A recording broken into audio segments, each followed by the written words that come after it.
Toques de Aruanda, a melhor sintonia afro, criando uma ligação entre o pensamento e os orixás, transmitindo com qualidade. O melhor dos toques de Umbanda e Candomblé, 24 horas no ar por dia. Não deixe de ouvir www.radiotoquesdearuanda.com.br. O programa que você vai ouvir agora é uma produção independente. Os fatos e opiniões aqui expressos são de responsabilidade de seus realizadores.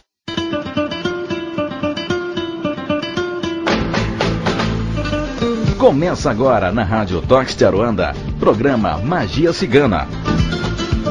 Apresentação da terapeuta e professora Rose de Souza. Oferecimento O Misticário, a melhor escolha para consultas online.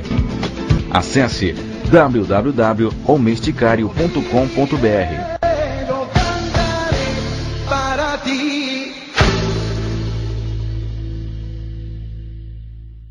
Boa tarde, ouvintes da Rádio Toques de Aruanda. É com muito prazer e com muita alegria no meu coração que vamos iniciar o programa Magia Cigana Entrevista. E hoje o nosso convidado é uma pessoa que traz uma bagagem maravilhosa. Esse escritor, Babalorixá, Pai Batista de Obaluaê, que já foi indicado 2 vezes para a Academia Brasileira de Letras, já vendeu mais de 2 milhões de livros. Enfim, é uma pessoa com um conhecimento vasto dentro da religião, que leva o seu conhecimento, o seu axé, a muitos lugares. E hoje ele está dando essa oportunidade de vocês, os nossos ouvintes do Brasil e do mundo, conhecer um pouco mais dele. Boa tarde, Pai Batista. Muito obrigada pela sua presença no programa Magia Cigana Entrevista. Boa tarde, irmã. A você, a administração da rádio e a todos os ouvintes. Boa tarde, Pai Batista. Boa tarde. Professora Rose, tudo bem? Graças a Deus. Eu novamente aqui, auxiliando o assistente da professora Rose em mais um programa Magia Cigana Entrevistas. Inclusive o segundo programa, tendo mais uma vez uma pessoa maravilhosa conosco. É verdade. O Baloê. Vocês vão entender um pouquinho mais dessa carreira maravilhosa que o Pai Batista tem e segue trazendo pra gente todo esse conhecimento e dividindo hoje com o mundo todo aqui na Rádio Toques de Aruanda. É verdade? É verdade. É verdade. O Pai Batista, sim, eu adorei o que eu conheci um pouco dele, assim, conheci dos livros que eu recebi. Pai, obrigada, viu? Recebi os livros da sua editora, conheci aqui um pouco de você, e o que mais me chamou a atenção foi você ter colevado não só o conhecimento da religião, como também o conhecimento didático, que eu vi que você também estudou, fez faculdade de administração de empresa e juntou todos esses conhecimentos. Mas ninguém melhor do que você mesmo para falar um pouquinho dessa sua carreira, desse seu início no Candomblé, como que o Candomblé te chamou e como que você hoje construiu essa carreira aí bacana, né, pai? Olha, irmão, o Candomblé me chamou através de problemas de saúde, né? Eu já nasci com alguns problemas de saúde e os médicos não conseguiam encontrar cura para o meu problema. E apesar de ser de uma família evangélica, em sua maioria, eu fui levado por uma pessoa amiga da família a um centro de Candomblé, de uma pessoa que já fez passagem. Era do Rio, mas da cidade de Niterói, aqui no Rio de Janeiro. Sim. E diante de alguns trabalhos, boris que eu passei, limpezas, enfim, eu melhorei por um período de uns 6, 7 meses. E aí, todas as vezes em que piorava, né, essa amiga da família levava, né, mesmo contra a vontade da família, mas como a família já não estava encontrando êxito mesmo nos médicos, deixava, né, levar. E eu fiquei passando por algumas obrigações até os 7 anos de idade. Os 7 anos eu me recolhi. Antes de completar, fiquei uns 6 meses, porque surgiram problemas, santo, entendeu? Que não estava batendo, cada vez respondia um santo diferente, enfim. Quando eu vim raspar de fato, eu ia completar 8 anos. Né? Nossa! Quando eu raspei, né, Jagum, meu pai Jagum, raspado pela mão do saudoso Joãozinho da Gomeia, que o mundo inteiro conhece, vocês com certeza conhecem também. Sou filho de Joãozinho da Gomeia, neto de Minha do Cantuá. E aí eu comecei a minha trajetória, né, sempre cuidando da minha vida social, familiar, profissional, mas nunca me afastei do Candomblé.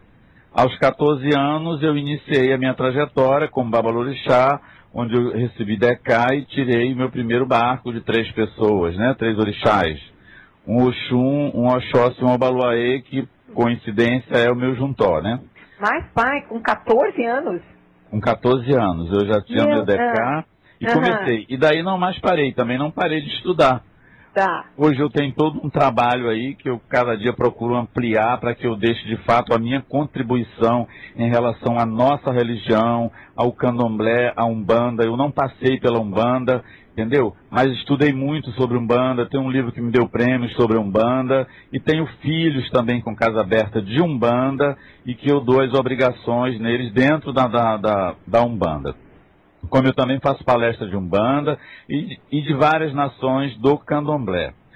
Continuei com essa minha trajetória, mas também não parei a minha vida social. Estudei, terminei agora 2 anos atrás, minha 3ª faculdade, entendeu? E sempre levando, evidentemente, em frente o desenvolvimento desta religião que, infelizmente, ainda é muito mal compreendida, muito injustiçada e muito criticada. Eu lamento ela ainda ser tão criticada e tão pouco aceita por uma minoria de pessoas, porque, infelizmente, nós temos um número muito grande de pessoas ainda no Brasil que podemos considerar subdesenvolvida em termos de cultura. Porque do momento em que a pessoa se eleva culturalmente, ele entende e respeita toda e qualquer religião. Verdade. E principalmente a nossa religião, que é uma religião que pratica, que mostra a cada dia milagres e mais milagres. Não existe uma casa de candomblé, de umbanda, de qualquer nação espírita e que ela não tenha milagres, entendeu? Que ocorreram dentro dela. As pessoas sabem disso. Mas até por falta de conhecimento mesmo, eles não divulgam esses milagres, né? Nós temos outras religiões que os milagres não ocorrem e as pessoas são induzidas a divulgar algo que não aconteceu. Na nossa religião ocorrem de fato milagres e as próprias pessoas, parte delas evidentemente, né? Não divulgam. É como se tivesse vergonha de ter conquistado aquele milagre, aquela bênção, entendeu? É como se Deus não operasse através da nossa religião. O argumento que usam, pai, é o que foi macumba, né? É exatamente o que foi macumba. Só que nada que ocorre aqui está fora do alcance de Deus. Homem nenhum opera milagre em alguém sem ser através de Deus. Não é isso? Concordo, Nenhum zelador de santo resolve nada sem a permissão de Deus.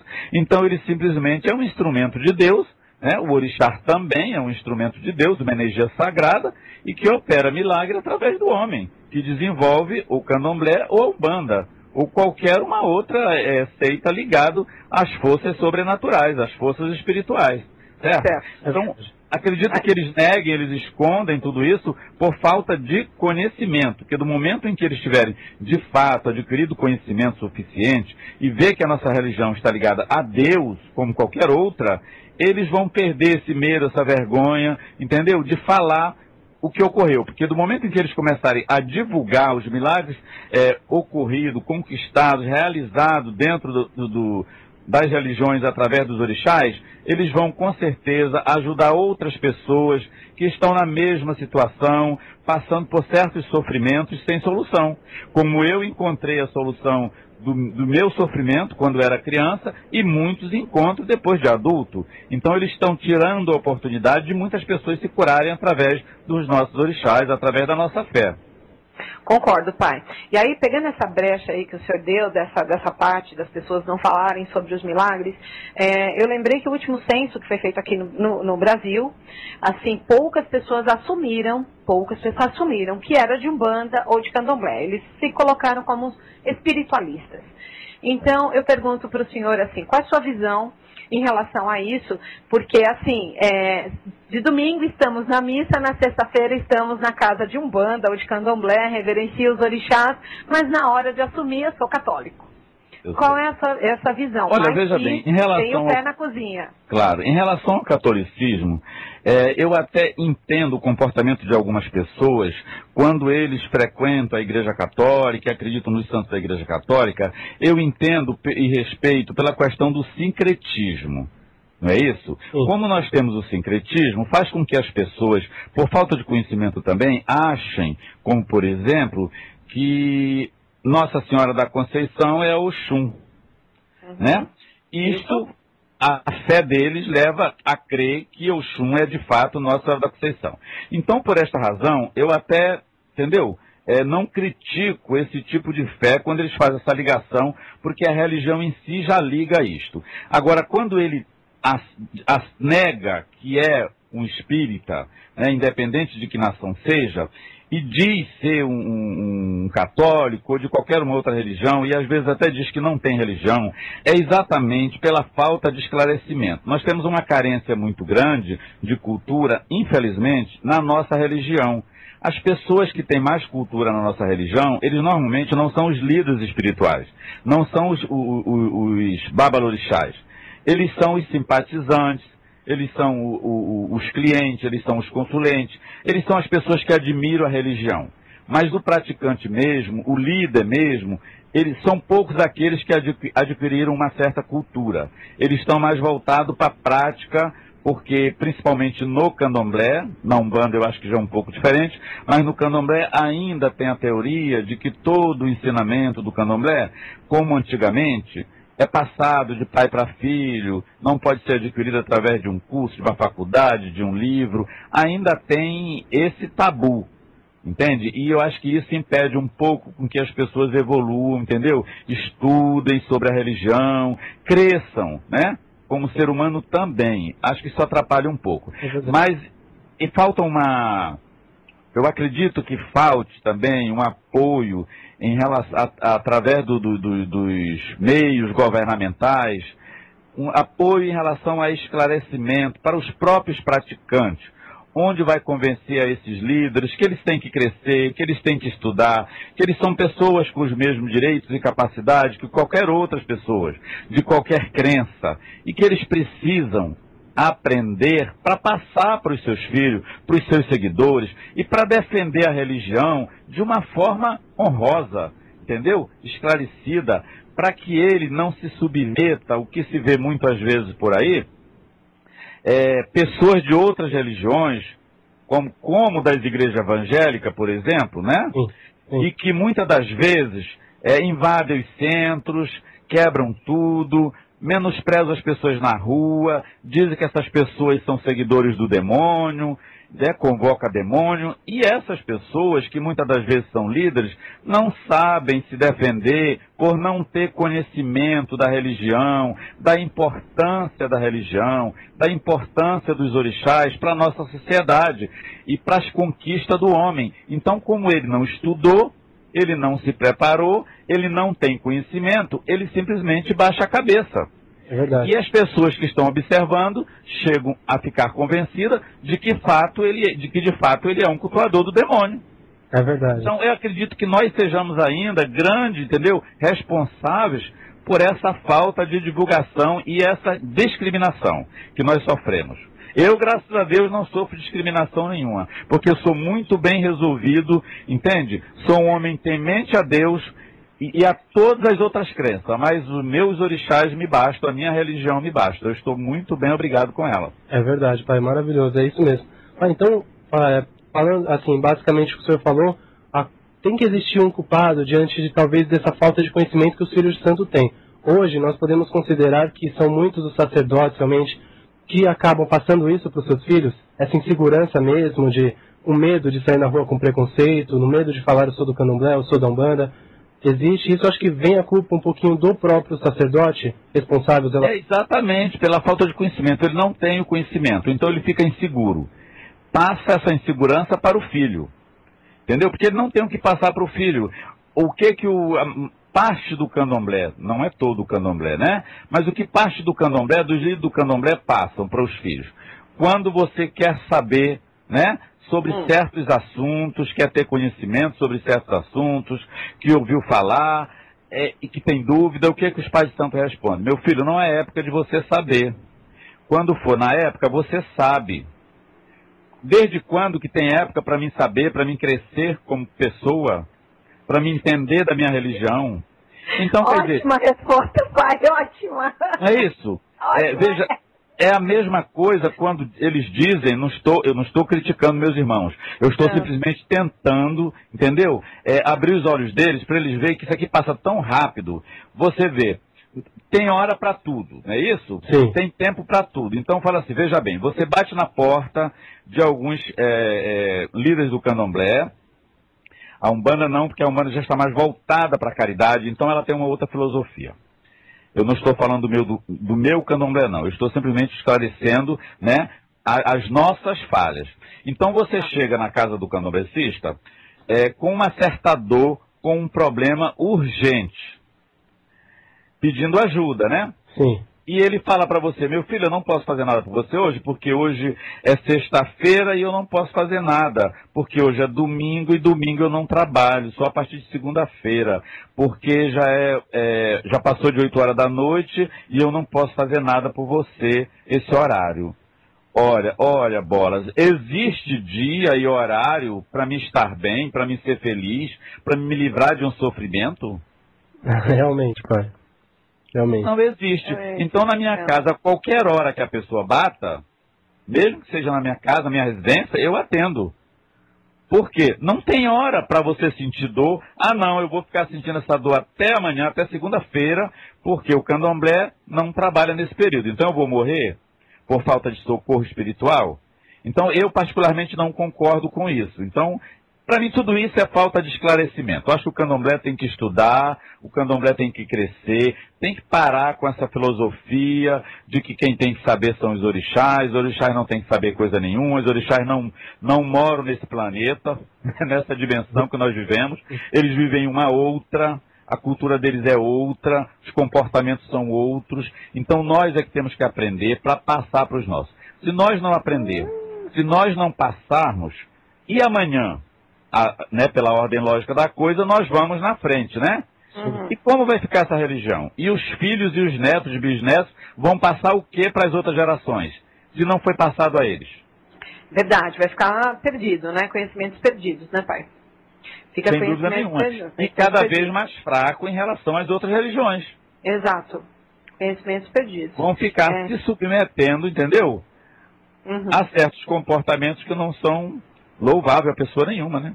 Exato. E aí, pegando esse gancho de conhecimento que o senhor escreveu aí, mais de 36 livros, então, assim, quando você escreveu o primeiro, que eu tenho aqui para mim, que você escreveu o primeiro livro, A Verdadeira Origem do Candomblé e Seus Orixás e Sua Magia, Exato. Em 1994, né?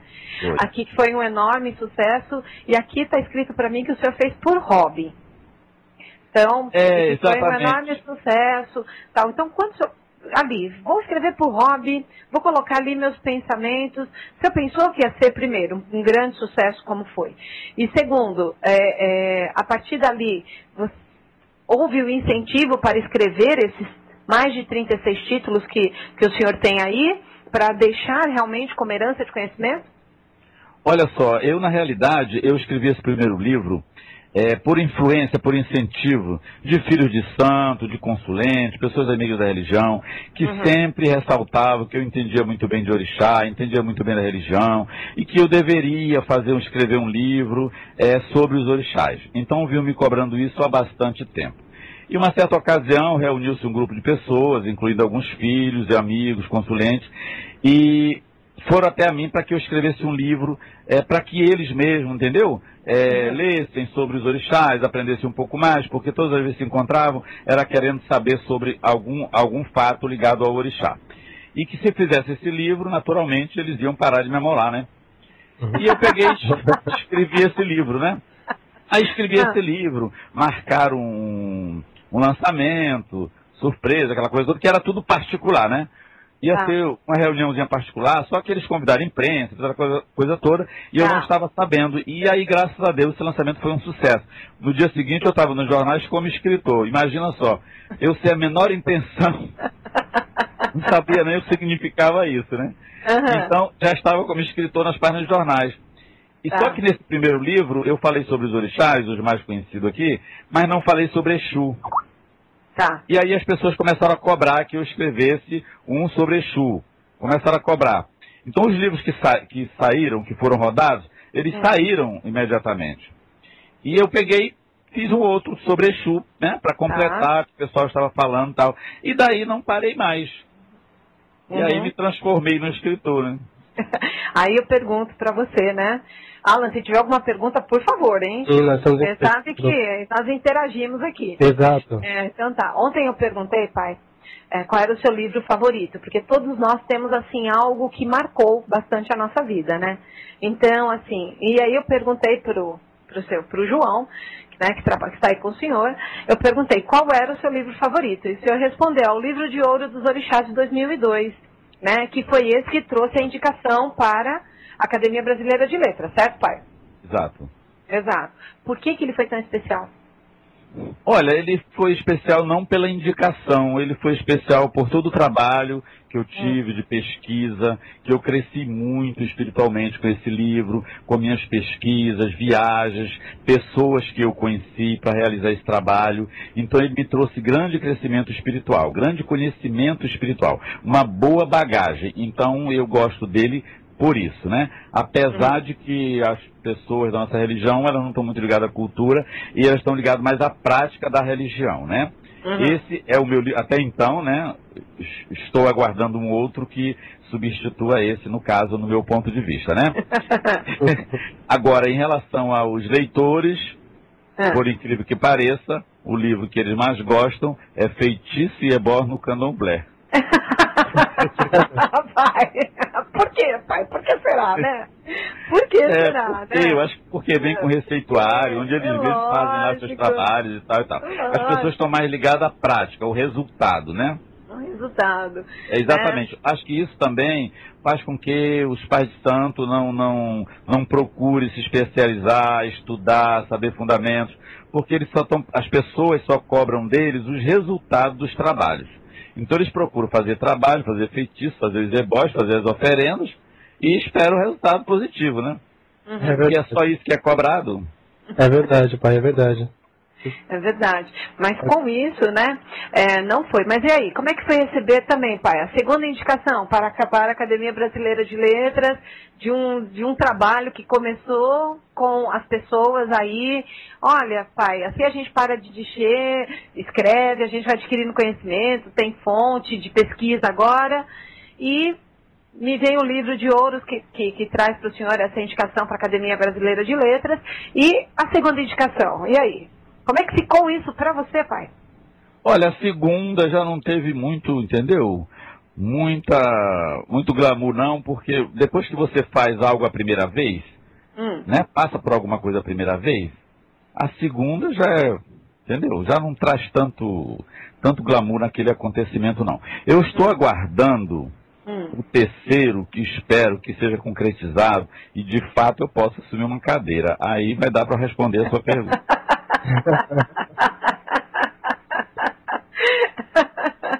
Mas, ó, pai, para nós aqui na rádio, né, Alan? Sim. Assim, dos todos que foram, assim, que nós sorteamos. Esse, inclusive, que o pai comentou, que é um dos mais comentados, Feitiços e Ebós no Candomblé, foi um dos sorteados também no programa Raiz do Culto, e, como todos, uma disputa, né? Né? Uma disputa. Mas, assim, um dos mais disputados foi Oferendas para Exu e Pombagiras, né, Alan? Também, ele também, o pessoal gosta muito dele. Os livros que vêm com receituário, todos são muito bem aceitos. Porque a pessoa pode fazer sozinha, né? Ela pode fazer sozinha, porque vem com todas as explicações, passo a passo, como você vai fazer com cada ingrediente, onde vai botar, o dia, o horário, a entidade, a finalidade, tudo bonitinho. Então, quem tem já um certo conhecimento, dá para fazer, né? Sim, exato. O dinheiro da consulta já dá para comprar o material para fazer o ebó. É verdade, já tem o livro e em seguida... sem dúvida. Tem casa ali para hora que precisar, é maravilha. Inclusive, pai, só passando o site, para os livros que o pai Batista cita aqui, todos você encontra no site da Império da Cultura, tá? Da Império da Cultura. Isso, os ouvintes que quiserem acessar, já irem vendo como que é o livro, adquirirem o seu também. Império da Cultura, ou diretamente pelo telefone 21 2507 2810. Maravilhoso. E os livros são bárbaros, muito fácil a leitura, todo mundo consegue compreender, né, professora? Nós mostramos todos os livros para os ouvintes e sempre damos uma folhada antes para acompanhar o trabalho do pai Batista, é bárbaro, realmente é lindo mesmo. Tá. Pai, e até aproveitando, eu recebi o dos ciganos, né? E eu estava lendo dos ciganos e aproveitei o que você escreveu sobre os ciganos e eu usei no programa passado, o tema do programa passado, Magia Cigana, foi preconceito, tá? Eu usei por causa daquela história que você colocou no livro dos ciganos, que os ciganos eram taxados que roubavam as crianças. Exato. As crianças, né, no tempo da monarquia, lá na Europa, tal, tudo mais. Exatamente. Então, a partir daquele tema, né, eu falei para o Alan, até Alan, no livro vai vir aí da história do Pai Batista, tal, que eu li aqui, e nós vamos falar sobre preconceito no programa Magia Cigana da Noite, que foi da semana passada, né? Então, aí, aproveitando esse gancho aqui, nós da Umbanda, Pai Batista, a gente sempre tem uma entidade, né? Uma entidade sempre está conosco, aquela que está assim mais lado a lado ali com a gente, que nos intui um pouco mais, que está ali sempre, é mais conosco mesmo, vamos dizer assim, tá? O senhor teve essa influência para escrever esses livros, assim, teve uma das suas entidades, eu não sei como é assim, isso no candomblé, mas, ou no jogo de Ifá, mostrando para o senhor o que o senhor tinha que fazer, qual a direção tomar, mesmo o senhor escrevendo um livro ali, o primeiro por Robin, mas os outros que vieram, que eu não acredito que foi por acaso, eu acredito que a partir dali foi realmente já a direção, porque senão não teria todo esse resultado, mas assim, teve alguma entidade que deu esse sopro? Mas olha só, a entidade que eu posso apontar para você como responsável por grande parte do meu trabalho, não só o trabalho de literatura, mas como todo o meu trabalho, é realmente que está sempre mais junto de mim, mais presente, ao lado dos meus filhos, dos meus consulentes, administrando, orientando. É uma pombogira que eu trabalho com ela, que é a pombogira Rosa Caveira, que eu dou consulta com ela uma vez no mês. Ela realmente é a mulher da minha vida, a minha companheira, e que está em todos os acontecimentos da minha vida, ela está fazendo parte. Ela sempre fez parte. Ela sempre fez parte. Sim, nós já tínhamos visto, né, esses detalhes sobre Dona Rosa, que trabalha com o senhor, né, Alan? A gente já tinha visto, né? A gente já estava acompanhando sobre isso. Então, ela que trouxe esse, vamos dizer, esse sopro. Com certeza. Eu trabalho também com outras entidades que eu tenho enorme carinho, respeito. Eu sei a importância deles na minha vida, mas ela realmente se destacou. E como é na sua visão, uma pombogira, eu costumo falar que Carmen é futurista, mas assim, como que, a senhora já deve estar com ela há mais de 40 anos aí, fazendo todo esse trabalho, desde o início. Desde o início. Então, como que o senhor vê essa entidade, mesmo ela estando, sendo uma pombogira, estando no lado esquerdo, trazendo toda essa evolução? Mostrando fazendo com que as pessoas tenham livros, tenham conhecimento, escrevendo uma história junto com o senhor. Será essa a frase? Olha, eu acho que essa história de direita, de esquerda, de orixá, de Exu, pombogira, caboclo, enfim, ela faz parte, toda essa história, de uma grande lenda, porque a mesma coisa da história de Jesus, porque na realidade, a verdade nós não sabemos. A importância que cada um tem e a posição de cada um. Eu só sei lhe dizer que ela, de fato, né, além do meu esforço, foi ela quem realmente transformou a minha vida. Ela é uma pombogira bem diferente de todos os Exus que alguém já possa ter visto. Algumas pessoas comentam que ela não é pombogira, que ela está num plano superior. Outros acham que ela é um orixá disfarçado de pombogira. Enfim, ela sempre foi polêmica na minha vida, desde que eu fiz o santo, começando na minha casa com meu pai, porque ela nunca aceitou se vestir com roupa de pombogira, e ela sempre teve uma filosofia esquisita, desde eu criança. Mas ela sempre fez a diferença na minha vida. O que ela é, eu realmente não sei.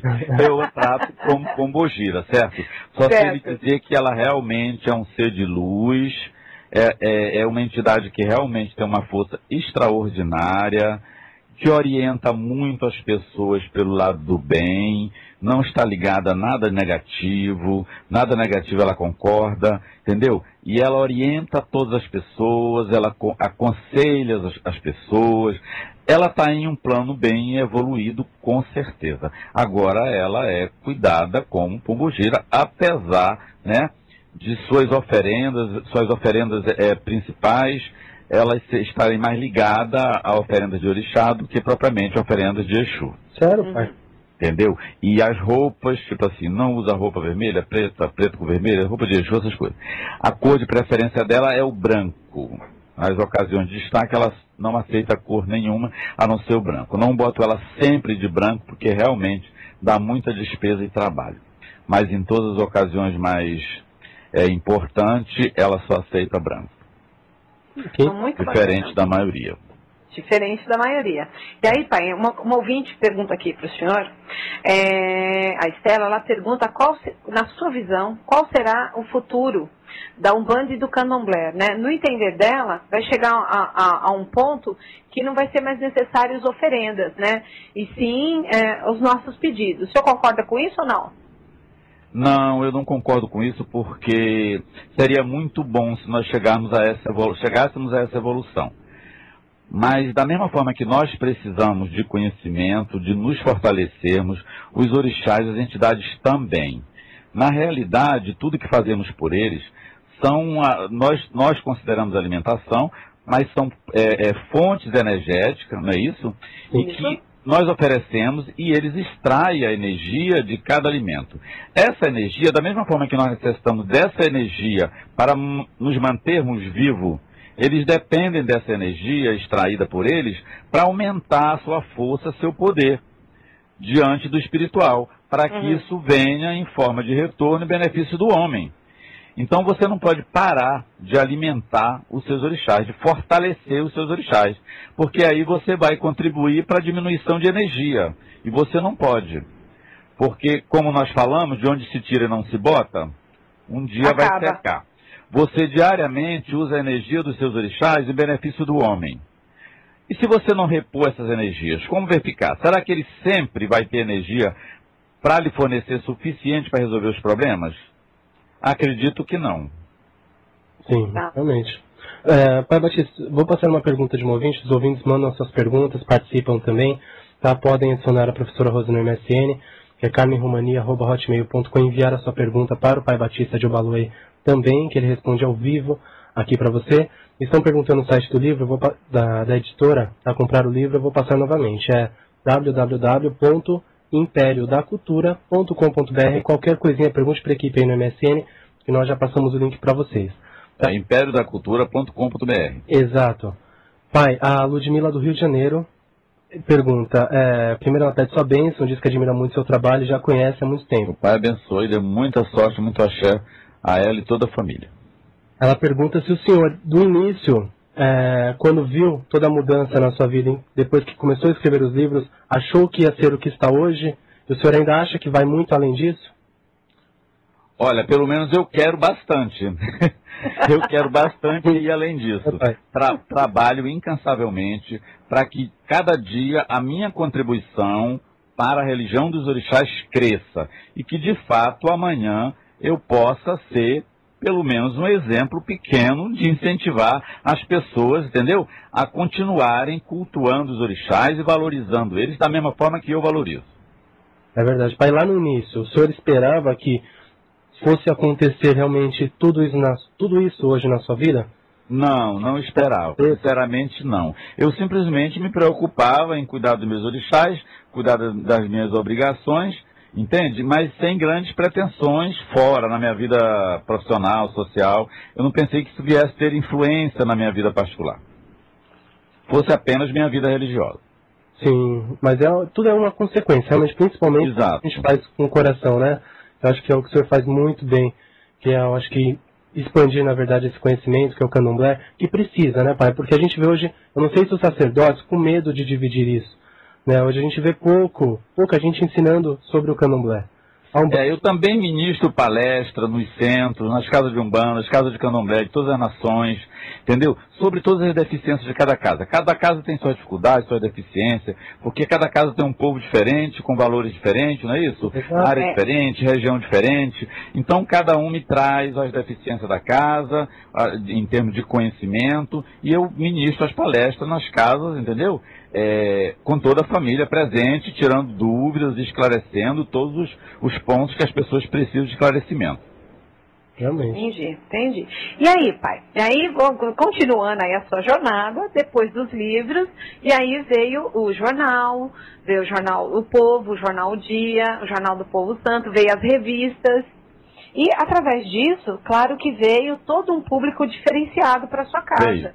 Com certeza. Pessoas, é um público completamente diferenciado, que um público que muitas vezes não conhece da cultura, não conhece do candomblé, mas que viu que o que estava, essa energia que estava aí atuando junto ao Senhor era uma energia boa, uma energia que poderia vir a ajudá-los. Né? E hoje, assim, o Senhor atende várias celebridades.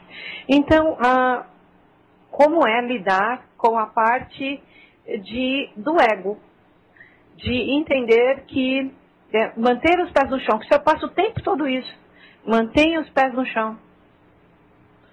Olha, veja bem, é muito normal, todas as pessoas que estão diante de um líder espiritual, eles estão com o mesmo problema. Eles são pessoas que estão carentes, estão doentes espiritualmente, essa é a verdade, precisando de um remédio espiritual. Não tem o pobre, não tem o rico, não tem o negro, nem o branco. São pessoas que estão carentes de ajuda espiritual. Então nós temos que nos comportar da mesma maneira, entendeu? Dando a mesma atenção, o mesmo carinho, a mesma dedicação, independente do seu nível social ou financeiro desta pessoa. Ele tem que ser visto da mesma forma. Ele não pode ser visto como rico ou como pobre, como simples ou como famoso.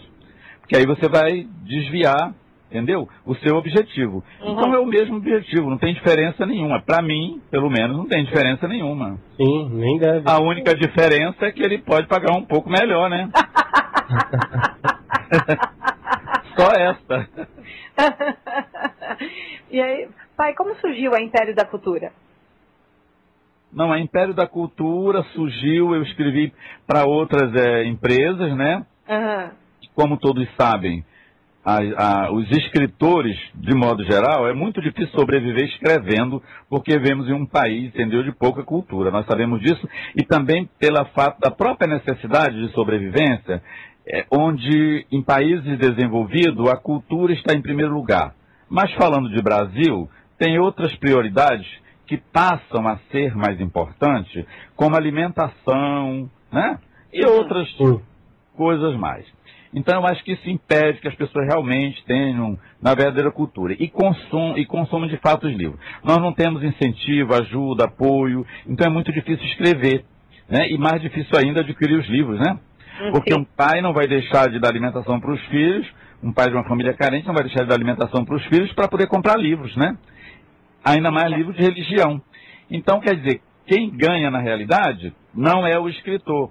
Existe o lojista e várias outras pessoas, entendeu? E você vende, eu tive um problema, uma certa ocasião, com uma certa editora, até uma editora bem conhecida, onde ela rodou um livro meu, e esse livro, em 90 dias, que foi a primeira prestação de conta, né? Tá. Que é de 90 dias, na primeira prestação de conta, eles tinham vendido 30 mil exemplares. Com 90 dias. Nossa. E eu não e quando fui prestar conta, não tinha um salário mínimo na época para me receber. Porque eles apresentam grandes contas, de funcionário, gráfica, divulgação, transporte. O livro, a transportadora, o carro que levou o teu livro para o Maranhão, por exemplo, do Rio de Janeiro para o Maranhão, para Pernambuco, foi o mesmo que levou do Pedro, do Paulo, do Raimundo, mas cada um paga a mesma importância, como se fosse um frete único, exclusivo, né? Então não sobra nada, porque 10% de muita coisa é muita coisa, mas de nada é nada mesmo, né? Então, como eu queria continuar escrevendo, eu comecei, entendeu, a pensar na editora onde eu mesmo escrevi meus livros. Porque eu teria que ver o dinheiro dos livros, né? Entendi. E aí né, eu acho muito bacana, eu tenho essa visão, porque através disso, pai, o que aconteceu? O senhor acabou ampliando isso, dando emprego, gerando trabalho para muitas pessoas, não sei quantas pessoas foram empregadas na Império da Cultura, mas enfim, o que começou mediante a este momento aí, que não foi muito bom, foi hoje estar com essa luz bacana e gerando empregos, né? Isso eu vejo dessa forma. Mas, pai, agora sim, agora já contar esse segredo, tá? Segredo. Já contar esse segredo. O que eu vejo, né, assim, quando falam de Abaluaê, falam que Abaluaê é esse grande orixá que trabalha nas curas, esse grande orixá que vem trazendo toda o que as pessoas precisam para ter o seu bem-estar, acomodar as suas coisas e ficar bem, correto? Certo. Poucas pessoas falam da prosperidade que esse orixá traz também. É isso que eu vou perguntar para o senhor. Este segredo desse grande orixá, o Abaluaê. Olha, irmã, essa questão de orixá, do que cada orixá traz, isso é uma grande polêmica, porque como nós temos aqui poucas pessoas, como nós estamos falando, de conhecimento da religião, sim, eles tendem a, quando você fala de Abaluaê, as pessoas se transportam para um único orixá, né? Uma única essência, o que na realidade não é, porque essa essência muda de acordo com a qualidade deste orixá. Eu sou de Abaluaê, sou conhecido com o nome de Batista de Abaluaê, mas eu na realidade sou filho de Jagum. Jagum é uma qualidade de Abaluaê que ele apenas pertence à família de Abaluaê. Mas ele não tem muito de Abaluaê. Ele tem de Oxalá, ele tem de Ogum e ele tem de Ansã. É uma essência totalmente diferenciada. Ele é um deus guerreiro que se veste de branco, que também tem influência, como sua família, como toda a sua família, em relação à cura do homem. Mas ele tem influência em todos os outros aspectos da vida, entendeu? E não só na cura. E muitas pessoas aí, quando falam de Abaluaê, eles transportam apenas para essa entidade que tem esse domínio sobre a cura. Mas o Abaluaê também tem domínio sobre outros campos da vida, como a prosperidade. O Abaluaê é guerreiro. As pessoas acham que o Abaluaê é uma entidade muito pobre, muito humilde. Ele não tem nada de pobre, ele não tem nada de humilde. Porque tudo que existe sobre a terra, né? Ela depende de uma base, que essa base é a própria terra. E a terra é de quem? É de Abaluaê. E se Abaluaê é pobre, sendo possuidor de tamanha riqueza, então não existe ninguém rico. Eu conheço todas as casas de Abaluaê. Claro, por que da pergunta, pai? Todas as casas de Abaluaê que eu já fui visitar são prósperas, pai, mas prósperas. Casas, assim, prósperas. Então, e estamos conversando com o senhor e nós estamos vendo a prosperidade. Então, veja bem, volta àquela questão da falta de cultura, a falta de conhecimento. Tem casas e que eles dizem até e que não se pode pronunciar a palavra Abaluaê.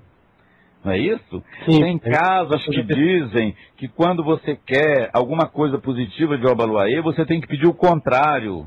Né? Se você quer alegria, tem que pedir tristeza. Se quer saúde, tem que pedir doença. Enfim, são tantas as informações erradas por falta do velho conhecimento. Entendeu? Que ninguém procura em estudar, em pesquisar sobre a entidade para passar. Então fica passando informações erradas. Tá. Certo? Cuido de Abaluaê em alguns lugares como se fosse um egum, uma alma, alguma coisa parecida. Falta de conhecimento. Nada disso eu acho que é de propósito, porque não gosta, não. Eu acho que é porque foi o que a pessoa aprendeu, foi o que foi passado para ela. É verdade, pai, realmente. É o que passaram e cada um... É lógico. Vai passando em frente. Olha, todos os orixás são muito importantes na vida do homem. Não tem o melhor, não tem o pior. Cada orixá é exatamente como o homem, tem a sua especialidade, não é isso? Sim. O homem, cada um tem sua profissão? Sim. Não é isso? Um domina a área da justiça, a área de construção, a área do mar, cada um tem sua área. E os orixás também, cada um tem sua especialidade. O que não quer dizer que ele não tenha influência sobre qualquer área da vida do homem, porque o papel dele é beneficiar o homem, é ajudar, é defender, fazer com que esse homem cresça espiritualmente. Então todos são muito importantes. Olha, independe do nome do orixá, ninguém acha que seu orixá é menor, é menos do que qualquer outro, porque não é. Ele não é menos belo, não é menos poderoso.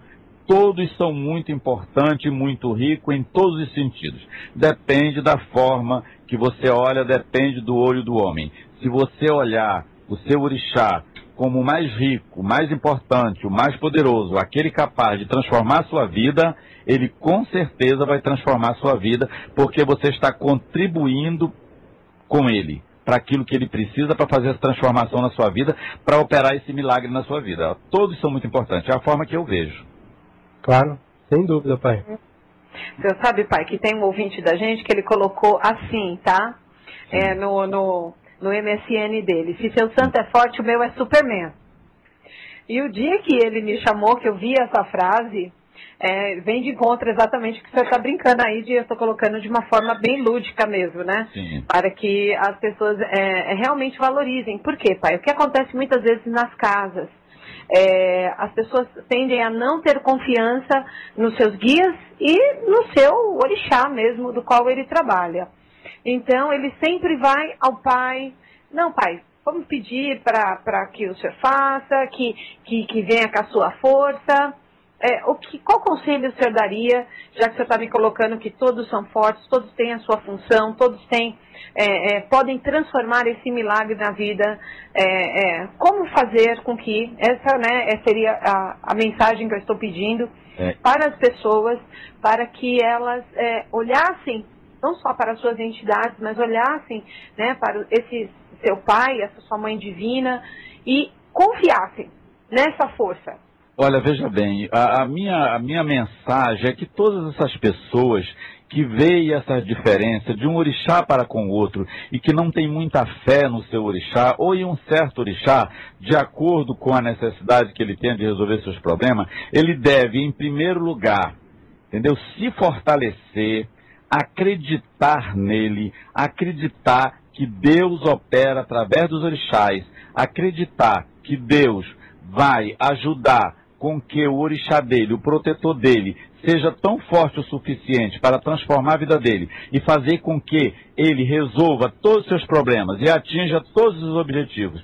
Que se ele fizer isso, se ele acreditar e se munir com essa fé, ele com certeza vai conseguir, porque o orixá depende disso também. O homem não pode dar aquilo que ele não tem. Esse ouvinte, com todo respeito, que falou isso a você, ele deve ser alguém que com certeza está com muito espaço interior, vazio e que precisa ser preenchido com força, com amor, com fé, com crença, para que ele ajude o seu próprio orixá a resolver a sua vida. É verdade, pai. Maravilha. Maravilha. Pai Batista, os ouvintes estão perguntando sobre o evento que o senhor homenageia líderes do Candomblé e da Umbanda. Olha, esse evento ele é realizado anualmente aqui no Rio de Janeiro, mas vem pais de santo, mães de santo, de todo o Brasil, né? De vários estados. Esse evento ele é organizado anualmente, como já falei, normalmente por volta do mês de junho, mês de julho, e nós organizamos algumas apresentações, como por exemplo, normalmente dança dos orixás, danças afro, apresentações, cantores, sempre ligado ao afro, sempre ligado à evolução do afro. Então as pessoas participam evidentemente desse show, que são várias atrações, Sim. E eles são laureados, né, com um troféu escritor Batista de Obaluayê. Cada um sai com o seu troféu e realmente é um evento lindo, maravilhoso. Nós conseguimos reunir a média de 1.200, 1.500 reladores de santo em cada evento realizado. Maravilha. Tem alguns vídeos no YouTube, né, que nós podemos acompanhar, inclusive do ano passado foi realizado no dia 22 de agosto, né? Isso, exatamente. Tem data prevista já para esse ano, se for ter, na verdade? Olha, vai ter com certeza. Vai ter porque eu quero, os orixás querem e Deus também quer. Então vai ter com certeza. Agora, a data não está marcada, provavelmente será em junho.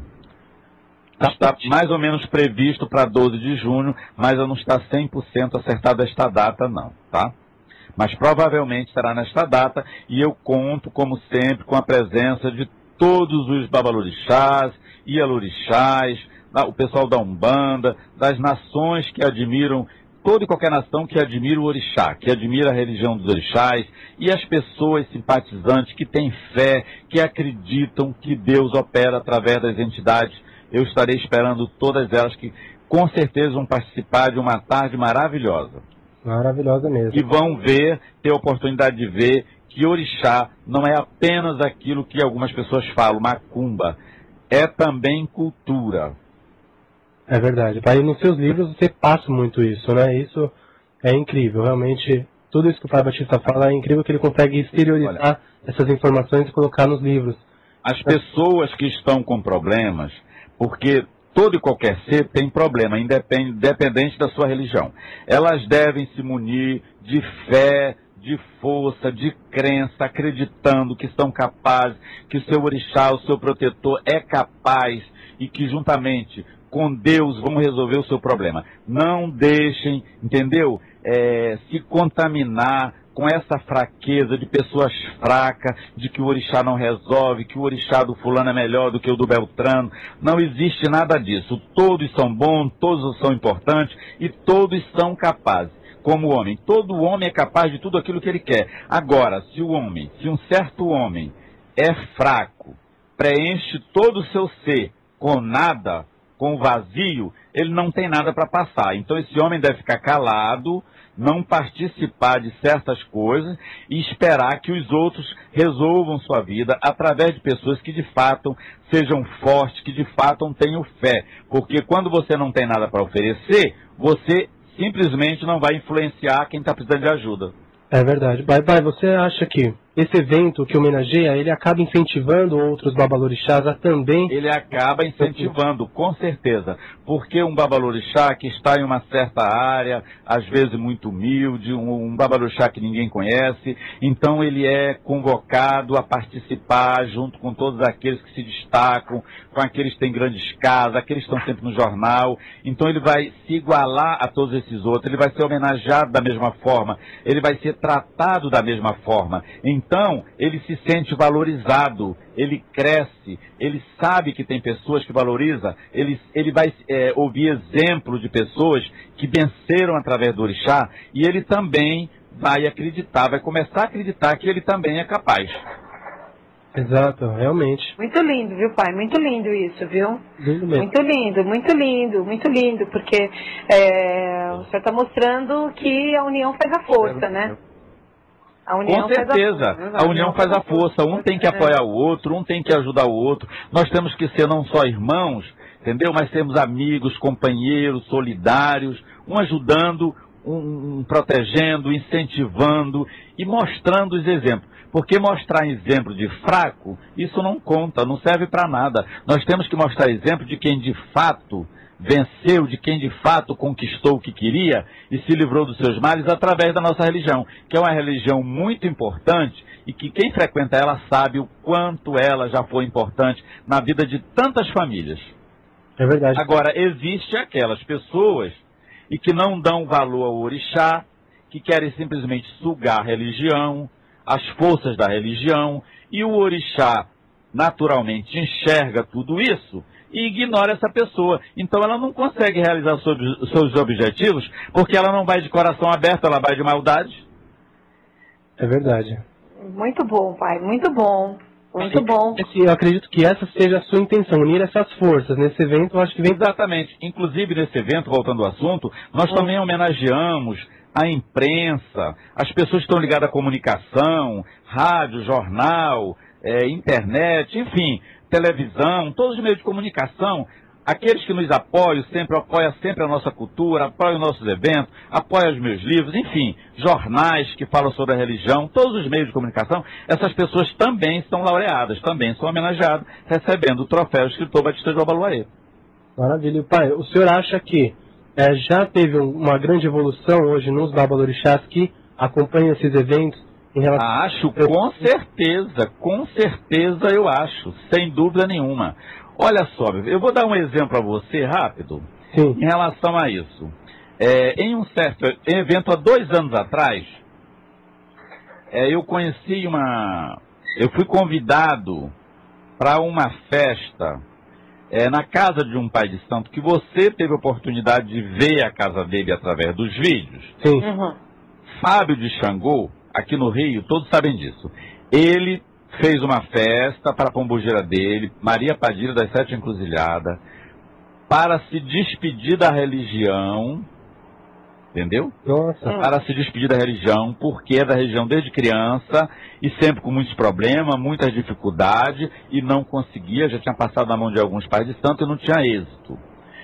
Vivia num lugar muito humilde, cuidava dos orixás num lugar super humilde, de dar pena da situação. E ele nessa festa, né, fez questão que eu fosse, que era a despedida dele na religião. Você vê que a pessoa ia fazer uma coisa que ela não queria, mas a situação estava obrigando. E eu fui até, né, um fato curioso, eu fui até a casa dele, que ele chamava de festa, que aquilo nunca foi festa, né, pela própria simplicidade. E lá a pombogira pediu para mim que eu não deixasse que aquilo acontecesse. E a situação desse rapaz, ele me comoveu. Ele tinha apenas 4 pessoas na casa dele, que ele considerava filho. Entre essas 4 pessoas, uma era a mãe carnal e uma era a irmã carnal. Você vê a ideia, como estava a situação dele. Nossa. Bom, eu me comovi com a situação dele, me comprometi de resolver, dar assistência a ele, através do meu trabalho, através da minha fé, entendeu? E do meu conhecimento, mostrar para ele de que, de fato, os orixás operam milagre na vida do homem, que ele não deveria deixar a religião. E me empenhei. No dia 18 de dezembro de 2010, eu completei 2 anos que eu assumi a responsabilidade espiritual deste rapaz. Graças a Deus e aos orixás e a minha fé e também a fé dele, hoje, ele mora no bairro de Corumbá, em Nova Iguaçu, Rio de Janeiro. Hoje, no bairro dele, o barracão dele é o maior e o melhor do bairro, e ele está com quase 100 filhos, e é um sucesso no bairro. Ele é prova viva de que o orixá, que Deus opera milagre através dos orixás e da fé do homem. A fé, principalmente, né, pai? Com certeza, com certeza. Linda a história dele, hein? Então não vamos, entendeu? Ouvir os fracos. Vamos ajudar os fracos. Esse rapaz que falou aí do Superman aí dele, né? Ele é uma pessoa fraca, vazia, entendeu? Pobre de cultura, que vive muito distante de Deus e da fé. Eu gostaria muitíssimo de falar com ele, entendeu? Ele deve estar precisando, com certeza, de ser exorcizado, para tirar dele essa falta de fé e não ficar ligando para lugar nenhum, dando mau exemplo, entendeu? E enfraquecendo quem já está fraco, precisando de um fortalecimento. Verdade, pai. Maravilha, olha. Assim, nós já admirávamos muito seu trabalho. Muito. Pelos livros que o senhor fez, pelos vídeos que nós acompanhamos e o pouco que a gente consegue acompanhar pela internet do que o senhor hoje tem postado. Tá, mas hoje, o que o senhor passou aqui em 1 hora nesse programa, o senhor mostrou pra gente uma visão fantástica, acho que é a visão realmente que todos os sacerdotes e filhos de santos devem ter sobre a religião. Verdade. Principalmente. Verdade. Realmente foi maravilhoso mesmo, porque nós estamos chegando ao final desse programa. É uma pena. É uma pena, pai. Mas nós teremos outras entrevistas aí. Quando quiserem falar comigo, é só manter contato, nós marcamos o dia com antecedência, com certeza para mim vai ser um enorme prazer. Eu quero agradecer a vocês pelo carinho, pela atenção, pela oportunidade e dizer a todos os ouvintes de vocês que continuem amando os orixás. Não é necessário deixar de amar Deus para amar o orixá. Não é necessário deixar de ter Deus para ter o orixá, entendeu? Sim. Ele pode ter as duas coisas, porque elas andam juntas. E eles podem acreditar que vão resolver os seus problemas através do orixá, porque o orixá tem poder e com certeza dado por Deus. Quando eu falo orixá, eu estou me referindo a todas as entidades de modo geral. Todos são importantes, todos têm poder e todos são capazes de ajudar o homem. E as pessoas, os ouvintes, todos devem acreditar nisso, acreditar nessa fé e acreditar que eles estão em dificuldade com seus problemas, que não tem um zelador, ou que o seu zelador não está conseguindo os seus objetivos. Não desista, fale com Deus, fale com seu orixá, que ele vai encaminhar um líder espiritual que esteja à altura para resolver os seus problemas. Não desista, não perca a sua fé. E aqueles que quiserem manter contato com Batista, de alguma forma, pelo site www.imperiodacultura.com.br ou o telefone 21 2507 2810 ou o Twitter Batista Obaluaê. Maravilhoso, pai. Certo, pai. O Twitter, o site Império da Cultura, onde também você adquire os livros. Tá? Também onde adquire os livros. O telefone também onde adquire os livros. E qualquer compromisso também com Batista de Obaluaê pode ser através desses endereços. www.editorimpériodacultura.com.br, o Twitter Batista de Obaluaê e o telefone 21 2507 2810 ou o celular 8657 6158. 8657 6158. E o meu e-mail é jangobatista esp@yahoo.com.br. jangobatista esp@yahoo.com.br. Certo, pai. Eu ficarei muito grato àqueles que estiverem precisando de algum apoio, alguma orientação, se me procurarem. Eu vou ter um enorme prazer em ajudá-los, incentivá-los e mostrar que eles são capazes, tanto quanto eu e todas as pessoas que acreditam em Deus e no orixá. Certo. E mais uma vez, muito obrigado a vocês pela oportunidade. Obrigado mesmo. E vocês continuem contribuindo com a divulgação da religião e mostrando às pessoas a importância da nossa religião e que a cada dia, em cada lar que frequenta a religião dos orixás, as pessoas recebem milagre, curas, pessoas que saem do vício, pessoas unem com suas famílias, pessoas curam seus males de doença, adquirindo sua saúde. Enfim, as pessoas encontram o caminho da verdade através do orixá, sim. Quem acha que não é porque ainda não viveu o orixá, porque quem já viveu o orixá sabe que eu estou falando a verdade, sabe o quanto o orixá é importante na vida do homem. O orixá é o nosso Deus interior, entendeu? É aquele pedacinho de Deus que tem dentro de cada homem. É o nosso amigo, nosso companheiro, é alguém que nunca nos abandona. O homem um dia pode ser abandonado pelo próprio pai e a própria mãe carnal, mas pelo seu orixá, pelo seu guardião, que foi determinado por Deus, ele jamais será abandonado. Independente do que ele faça, né, pai? Independente do que ele faça.